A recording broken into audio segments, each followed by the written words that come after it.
I really wanted to like this game, but the more I played it, the more the cracks opened into a sinkhole that swallowed my positivity. Even if you're not interested in VR, be sure to stick around, because this is a depressingly good one.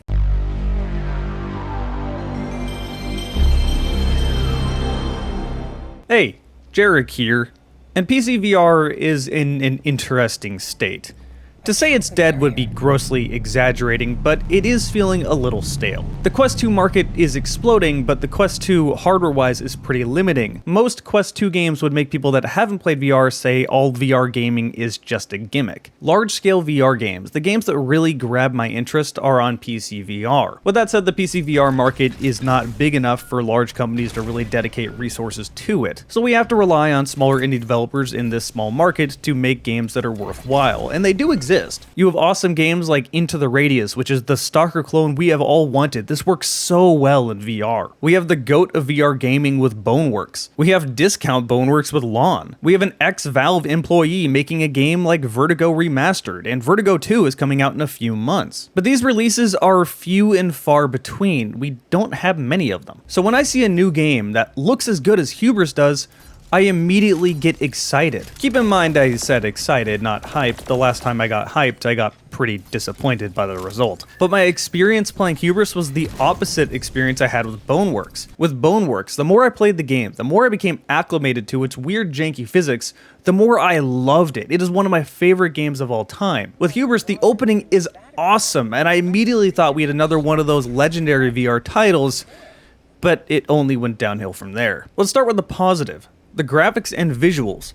I have not seen a better looking VR title other than Half-Life Alyx, which, being made by Valve, isn't even a fair comparison. This game takes place in a dual planet system, and when it allows you to look over the terrain, it is genuinely gorgeous. And the same thing can be said when you're swimming underwater or even just looking at the waves. It looks so believable and real. And then you spend the next 2 hours stuck looking at gray metal corridors. This is what you will see for most of the game. Now, this doesn't look bad, but it doesn't stand out to me. The fact that they made such a beautiful environment, such a beautiful world, and then they don't really let you explore it made me quite disappointed. There are a few levels on the surface, and those are the best levels in the game. I'll talk more about this later. With that said, the game isn't entirely stable. I had it crash a few times, and every once in a while the frame rate would implode for seemingly no reason. One of the more technical elements that leaves me utterly baffled as to why they did this is the screen shake. In Half-Life Alyx, the way they did screen shake is just your peripheral vision kind of shakes in and out. It doesn't ever take control away from you, but it's very clear there is screen shake. You probably didn't even notice this. It just works. Hubris,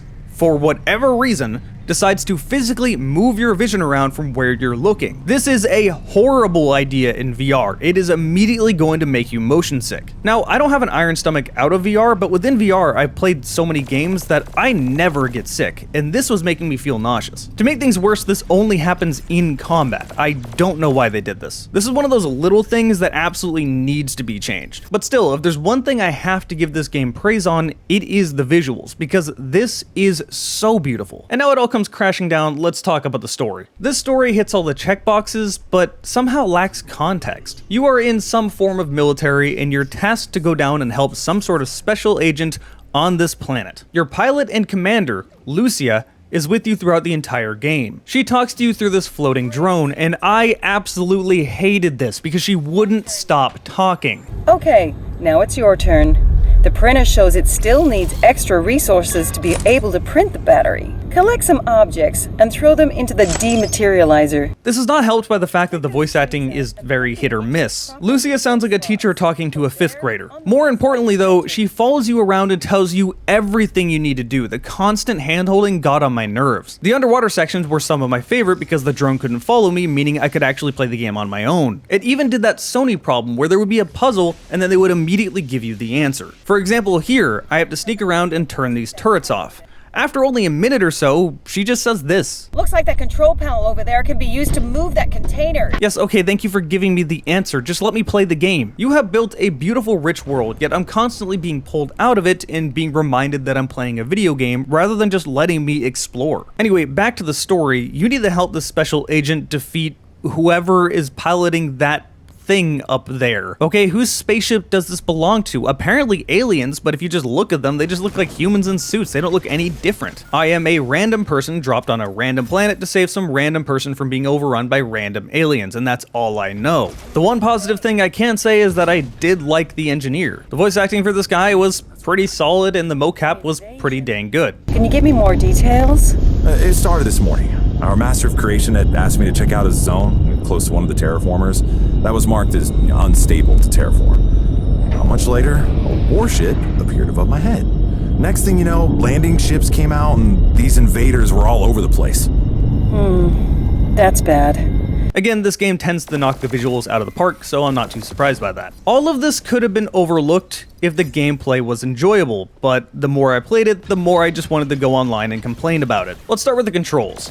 VR first-person shooters have three kinds of controls.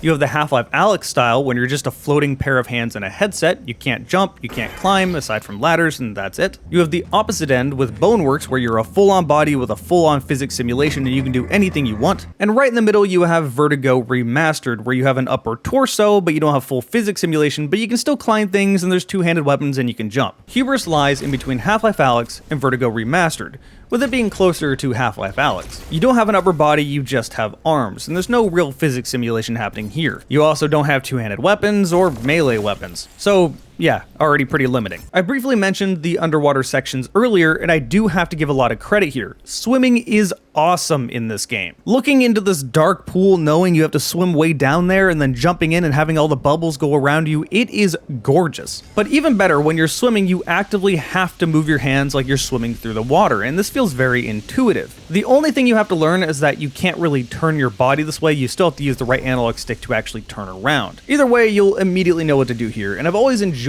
swimming deep underwater.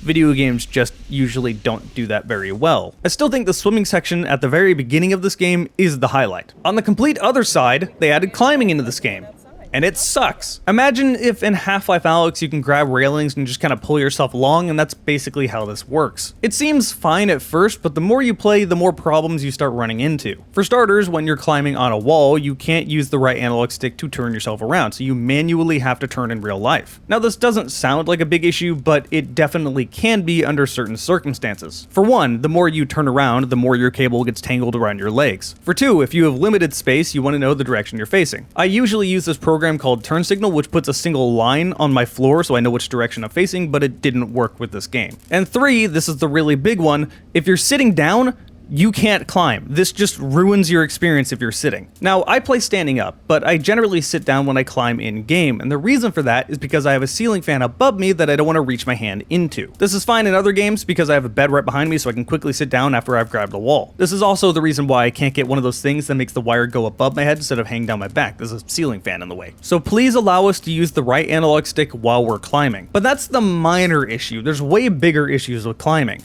For starters, it's incredibly repetitive. The amount of boring elevator shafts I had to climb up while dodging electricity is just mind-numbing. You have to do the same thing so many times. It loses its novelty on the first level. And these aren't even fun, they're forced platforming. They just take up time. To make things even worse, there's a bunch of attempts to make climbing easier that backfired. For example, when you climb to the top of a ladder, it will automatically pull you up on top of it. This is good, however, sometimes it's very eager to do this. I have had situations where it did this when I didn't want it to, and it just launched me into electricity, killing me. I've had times where it did this as I was climbing a ladder, in the middle of the ladder, which then clipped me into the wall. Game said I was out of bounds, so it killed me. If you grab onto something while you're holding a gun, you will automatically put the gun away. For climbing, this is usually good. However, what the game determines that you've grabbed is ambiguous. This becomes way more of a problem with the Valve Index controller. The Index controller doesn't have a button on the back, it has a sensor that can sense individual fingers. So if you grab the controller, that's the grab button. In this game, there's no individual finger tracking, which kinda sucks, but whatever. However, if you're grabbing the controller at all, that counts as grabbing something. So naturally, when you're holding a gun in this game, you're gripping your controller. I've had so many times where I've walked by a ladder and it just grabbed the ladder, putting my gun away in the middle of combat. I'm not even looking at the ladder. Yet at the same time, if you're trying to jump and grab a ledge, This is impossible, and you will have to do this. Now, I'm assuming the reason this is impossible is because there's a disconnect between where your hand actually is and where your controller is, depending on what you're touching. For example, if you push your hands against a wall, your physical in-game arms will stop, but you can see an outline of your controller through the wall. That's where you're trying to grab. Needless to say, climbing in this game is not enjoyable. It becomes very tedious very fast. Occasionally, this game will try to build off what Alex did.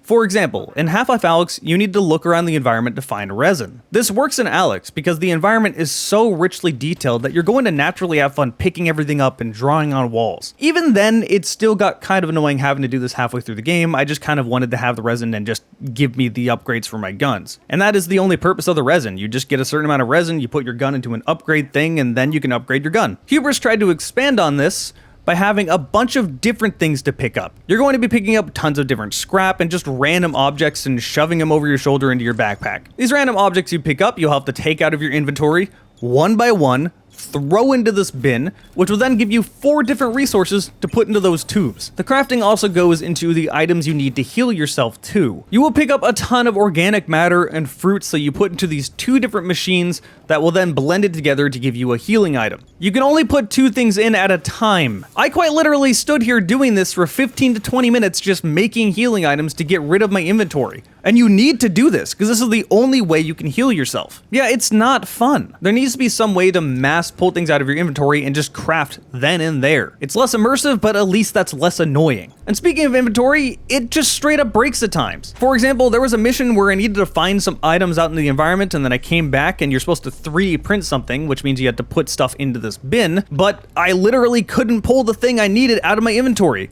It clearly says there's some there, but I can't grab it. It's like it doesn't exist. I loaded back and the same problem happened again. It happened twice in a row before I could finally get through this section. This is very time consuming. It also makes the game crawl to a stop. There's not enough stuff on the environments to really make me want to scour through them like I have to do in Alyx. This just becomes unfun, but you need to do it because this is how you upgrade your gun. You put your gun into the 3D printer and then you have your upgrades.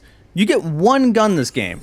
Well, technically 2. You get a gun that only works underwater, and this is the only gun you can use underwater. It's like an electric harpoon thing. It's fine, this works as intended. And then you get a pistol. This pistol you can upgrade to be a shotgun or a machine pistol. I feel like this is a decision they made because it was visually cool, but it is awful for gameplay. 1, that's not many guns to have in the game. It's the same problem I had with Half-Life Alyx. 2, since this is the same gun, it shares an ammo pool, but it gets worse. In order to swap between the different kinds of weapons, you have to double tap 1, which will then make the gun play an animation and swap to the next one in the list. It'll go from pistol to machine pistol to shotgun back to pistol. So if you want to go from pistol to shotgun, you have to watch this animation twice. Or you can hold the 1 button down, which takes way too long. It's like holding it down for 5 seconds for a menu to pop up, which then you can make the animation go to the next one. Doing this in combat takes way too much time. And since they all share the same ammo, if you need to reload, you have to reload. But there's no actual manual reloading in this game. The way you reload is you put your gun next to your head and it recharges.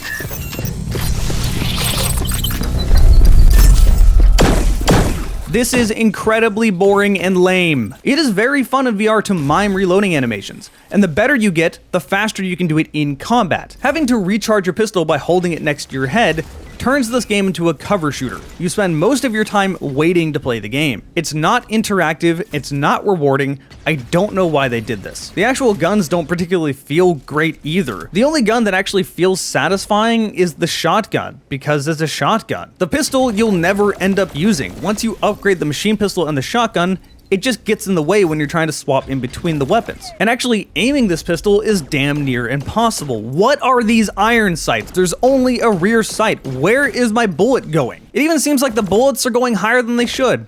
Or lasers, whatever. The only one that has an actual proper optic is the machine pistol. So yeah, gunplay does not feel satisfying at all in this game and is horribly flawed. This could kind of be saved if the enemies were fun to shoot, but they're not. You get the horde of bugs that have enemy spawners that look like flood popcorn. You get floating mines and sentries. Then you have the human-looking enemies. The human-looking enemies only have 2 different types, one of which is incredibly dumb. Well, they're both dumb, but one's stupider than the other. The base enemy just kind of runs straight at you and tries to shoot you. That's pretty much it. In fact, almost every combat encounter funnels you through a choke point with every enemy that knows exactly where you are immediately, so you just back up and let them run straight at you and you kill all of them before you even see the combat arena. I can only recall 2 instances where it didn't play out this way, and the combat was actually fine. It wasn't the best thing I had ever played, but it was more serviceable than what the other game offered. The heavier enemy is straight up broken.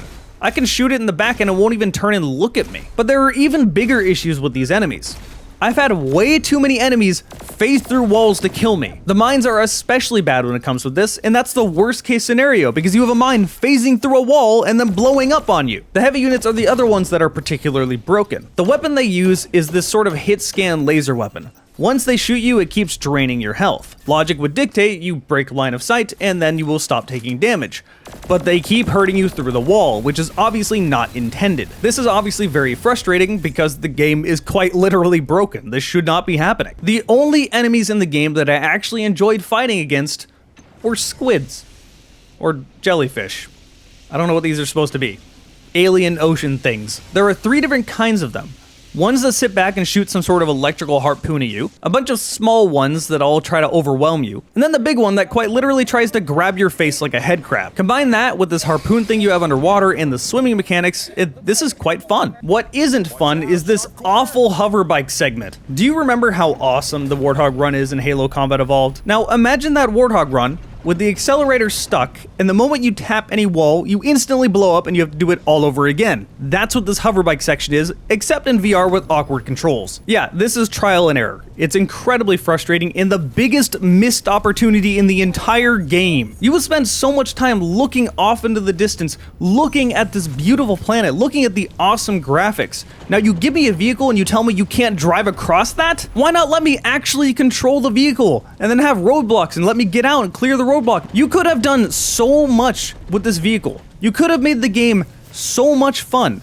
But instead you turn it into an obnoxious trial and error section. This feels like this was put here to fill the gap in the story. You had to get to that building over there, so I guess just do this real quick. This game is by far at its worst when you're doing scripted sequences. And a lot of the game is very scripted. Now, a linear scripted game isn't a bad thing if you don't notice that it's scripted, but the moment you notice that scripting, that's when it fails. There are way too many times you have to go do something and then quickly get away before you die. For example, this light rail isn't working, well you gotta go down there and then fix the wire and then quickly climb back up before it turns on before you die. But in the process, you're going to get stuck on nothing in particular, and then the climbing isn't going to work, and then you're going to die, and then you have to do it again. This game feels way too video gamey. If you ever need to stop and talk to your friendly NPCs, I guarantee you there's some roadblock and you have to go on some fetch quest before you can move forward. You need this electrical box to be fixed, you gotta go find a solder gun in one of the side rooms. Oh, but wait a minute, we still can't use the light rail, there's a wire that needs to be fixed, so go down there and fix that. This happens in the same hallway. It constantly feels like the game is padding its own time out. That perfectly sums up the entire experience playing this game. Sound ideas, really annoying execution. So what's my final conclusion of this game? I